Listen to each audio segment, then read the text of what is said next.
In this video, VGMap celebrates its sweet 16th.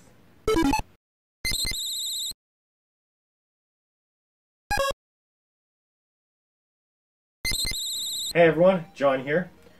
Back in May 2018, VGMaps.com turned 16 years old. I know, sorry I'm late again. Before we look at the best 16-bit maps specifically, let's recap what I think the 16 best map sets are overall. So if you look at this video I did last year, even though it was 5 months late, I recapped the 15 best map sets for the 15th anniversary.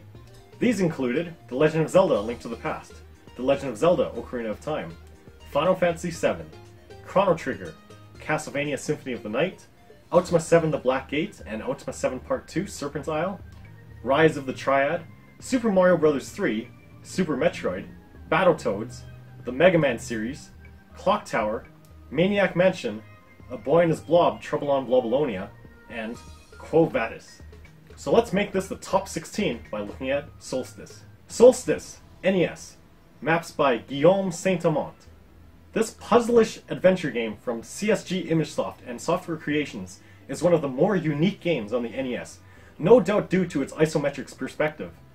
It's also incredibly difficult, with tricky platforming and multiple puzzles to solve in Castle Rock's 253 rooms, or even just getting around. You'll need all the help you can get, especially since there are no passwords or save files.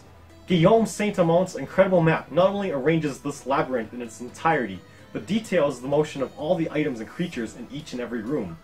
Light and shadow are used to indicate vertically aligned rooms, and a compass and a legend and an item and room table make it seem like you could see everything you could possibly want to know about this game in this single image. I mean, look, there are even subtle room numbers in hexadecimal, and even fine print thanking everyone remotely involved and explaining fair use practices. How often do you see an NES game so thoroughly dissected, and yet also so presentable? Now, as I've said before, my favorite generation of games is the 16-bit era, now referred to as the 4th generation of games. Sega and Nintendo's rivalry was at its most intense in the early 1990s, and this was prior to the crude three-dimensional visuals and cheesy full-motion cutscenes that we associate with the 5th generation. Joseph! Though there are great games from the 32-bit and CD-ROM era, even though they came later, they haven't aged as gracefully as the primarily 2D games from the 16-bit era. So now let's look at the 16 best 16-bit maps on VGMaps.com's 16th belated birthday. We'll start by paring down the original list. No Genesis games made the original top tier, so hopefully we can remedy that in a minute. We'll keep the Super NES, or Super Famicom games of course. We'll keep the first Ultima 7 game. While I originally listed it for the PC, it's still in the same era, and there is a Super NES version, so sure, that counts. The Mega Man series is reduced to Mega Man 7, as well as the Japanese-only Rockman and Fort, also known as Mega Man and Bass. The original list had the whole series as one entry, and also because I couldn't decide between these two, I will again keep these as one entry on the list. And besides, it's my list, so I do what I want. So that means we have these 6 to start. The Legend of Zelda: A Link to the Past, Chrono Trigger, Ultima 7: The Black Gate, Super Metroid, Mega Man 7 and Rockman and Fort, and Clock Tower. Check out the earlier video for the description of those 6. Now to have a list of the 16 best 16-bit maps, I'll need 10 more. So let's do this, starting with number 7, which happens to have 7 in its title. Super Mario RPG: Legend of the Seven Stars, Super NES, maps by Peardian. Colorful, cute, isometric. I could gush a lot about this game, but we should be talking about the maps. Peardian's excellent maps of Mario's first RPG outing show us how every RPG could and should be mapped. Sure, we know item box contents, but we also have stats on every enemy in the game. We've got more than one map for certain areas if there is an event, story-wise, that necessitates the need for multiple maps, even if it's just something like a boss encounter. Quiz answers in Bowser's Keep, the clues in the Sunken Ship, and a simplified Midas River map, since the whole thing would have been prohibitively large, are all extra touches that Peardian added to make these great maps that much better. Ever the perfectionist, Peardian actually submitted maps for this twice. First with individual rooms, but then replaced all of those with the one map per whole area as you see them now, which is much better. You can't not love these colorful and informative isometric maps for such a cheerful and fun game. Wonder Boy in Monster World, Sega Genesis, maps by Dammit 9X. We finally get some Sega representation here, with Dammit 9X's maps of Wonder Boy and Monster World, an open world adventure, and you know those kind of games make for great maps. Of course it helps that the game is bright, cute, and colorful with lots of variety. Each map has treasure chests and shop lists displayed, which is almost standard and expected for the best maps, of course. But since each of the areas are linked by various doors, having each map numbered makes it easier to navigate the whole world in this game. This game is definitely a gem, not just for the Sega Genesis, but for the 16-bit era, and gaming as a whole, and its maps do it justice. Final Fantasy IV, Super NES, maps by FlyingArmor. The 16-bit era is a generation known for beloved JRPGs, and Final Fantasy IV, renumbered to Final Fantasy II for its original Western localization, was one of the first, and there's no doubt a generation of gamers who hold this dear. Are you ready for some real excitement? Final Fantasy II. But there is more significance of the maps here in particular, besides being an early example of a console epic, as if that wasn't already enough. I put it on this list because of FlyingArmor's doubled effort here. You see, there are more differences between the Western Final Fantasy II on the Super NES and the original Japanese Final Fantasy IV on the Super Famicom, besides just the number and the language. There are gameplay differences, such as characters originally having more commands, and there are some differences in the maps. Items are different, and secret passageways and dungeons are actually visible in the North American version. These may be subtle, but in any case, FlyingArmor wanted to be thorough and saw to it that both versions should be entirely mapped. Now that's dedication. Ultima 6, The False Prophet, Super NES, maps by FlyingArmor. Easily my favorite game on the first PC our family ever owned, a 286. Ultima 6 introduced me to the world of Britannia. Its VGA graphics showcasing a huge continuous world were absolutely amazing at the time. And though we don't currently have a complete map set of the PC version, we do have a set for the Super NES version, which is actually one of the most faithful computer-to-console conversions in this series. Even if Britannia isn't as big as it is in Ultima 7, which is already on the list, it's much more colorful.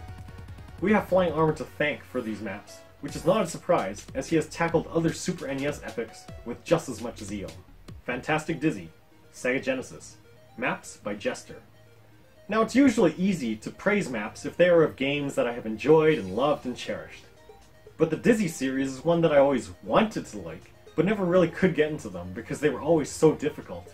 But with maps like Jester's for the Sega Genesis version of Fantastic Dizzy, it really makes getting around look so easy. Or at the very least, I'm able to appreciate all there is to the game, including areas I'd never have been patient enough to get good enough to see. And that's one neat thing about video game maps.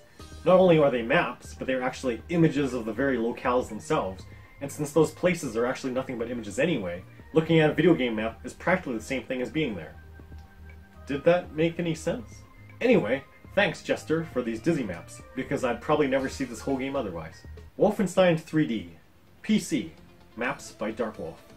Though we are talking about the maps of the PC version, Wolfenstein 3D was released in 1992, which puts it in the 16-bit console era. Plus a heavily censored version was infamously ported over to the Super NES. So just like Ultima 7, I'm going to count this in this list.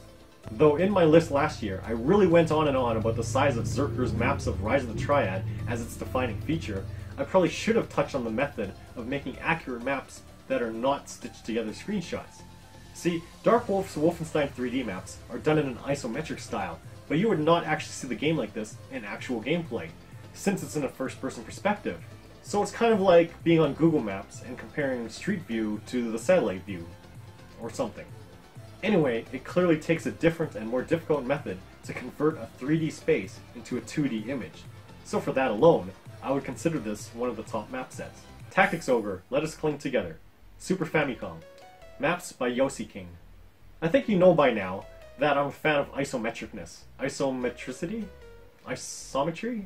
Anyway, popular among many tactical games, many of which also love to have tactics in their title, is this isometric viewpoint, which is good for conveying terrain.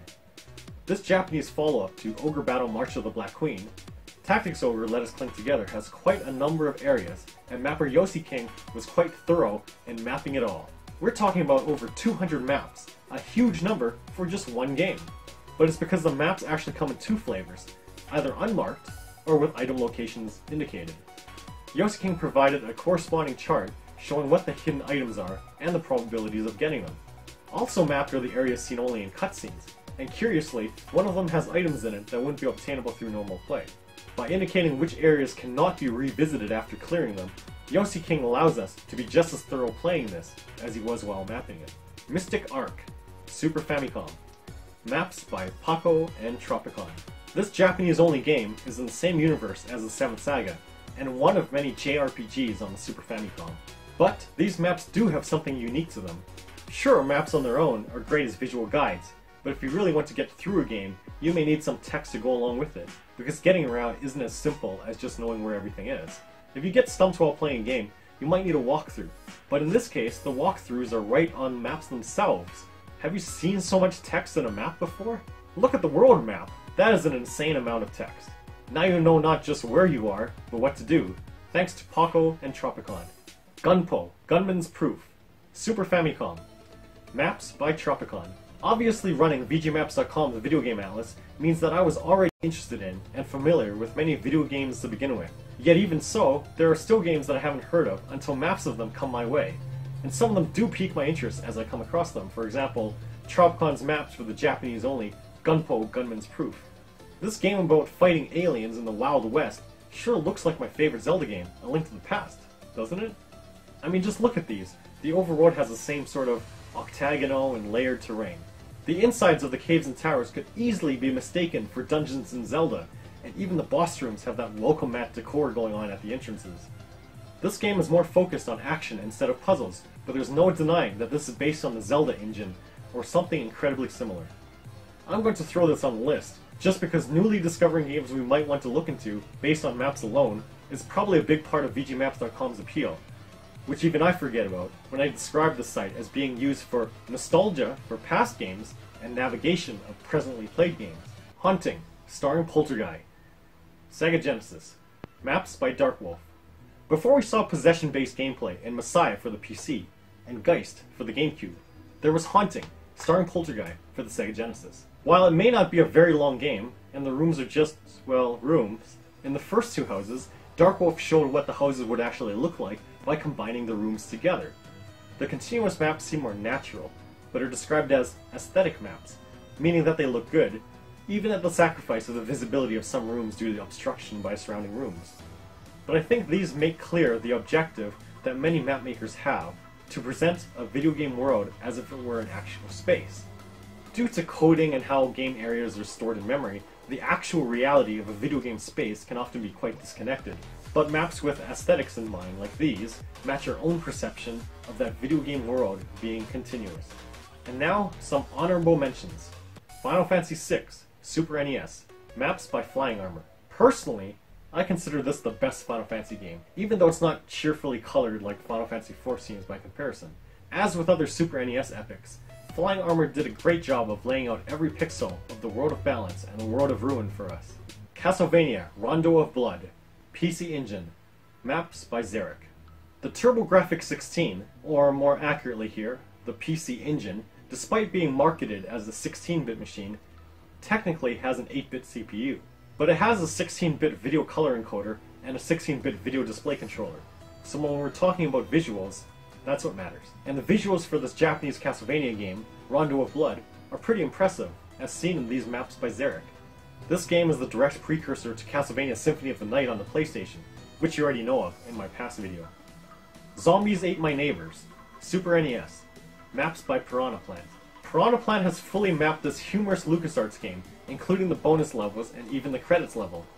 Despite some repetition in the levels overall, many of the individual levels look well put together, like the developers really enjoyed crafting each level. Some are quite labyrinthine, and I can't imagine someone easily saving all the neighbors without some help, such as these maps here. The Magical Quest, starring Mickey Mouse, Super NES, maps by Mallia. What can I say? I'm a sucker for cute and colorful. And Capcom really nails that Disney look here, and they have always been good with platformers.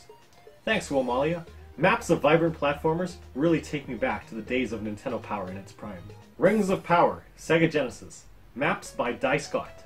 I don't know too much about this game, to be honest, but you have to admit, the animated version of the huge world map created by Die Scott is pretty impressive. So there you have it. These are the best 16-bit map sets on VGMaps.com as of its 16th birthday. If you think something is missing, maybe it just hasn't been fully mapped yet, I'm looking at you, Sonic the Hedgehog series. So what do you think? Do you want to revisit these maps, or these games? Or maybe you disagree with me entirely. Either way, let me know in the comments below. And hey, if you could, I'd super appreciate it if you could like, share, and subscribe. And check out all these great maps and more on VGMaps.com. Until next time, see ya.